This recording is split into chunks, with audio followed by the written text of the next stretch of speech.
مولاي صل وسلم دائما أبدا على حبيبك خير الخلق.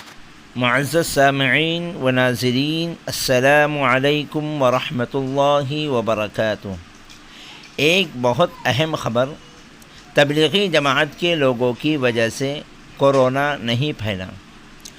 14 ممالک کے 36 غیر ملکی تبلیغی جماعت کے اراکین کو دہلی کی ساکت عدالت نے بری کر دیا۔ دہلی کے نظام الدین علاقے میں واقع تبلیغی جماعت کے پروگرام میں حصہ لینے والے 36 غیر ملکی شہریوں کو منگل کے روز اس وقت بڑی خوشخبری ملی جب ساکت کورٹ نے ان پر لگے الزامات سے بری قرار دے دیا۔ 14 ممالک سے تعلق رکھنے والے ان 36 شہریوں کو ساکت کورٹ نے بری الذمہ قرار دیتے ہوئے ان پر وبائی ایکٹ کی مختلف دفعات کے تحت عائد الزامات کو ختم کر دیا۔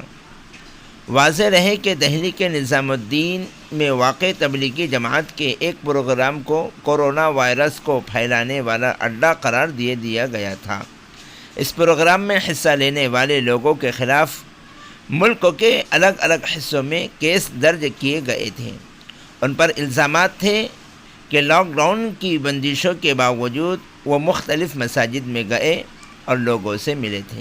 اس معاملے میں ممبئی کورٹ نے کہا تھا کہ دہلی کے مرکز میں آئے بیرون ملکی شہریوں کے خلاف میڈیا میں پروپیگنڈا چلایا گیا۔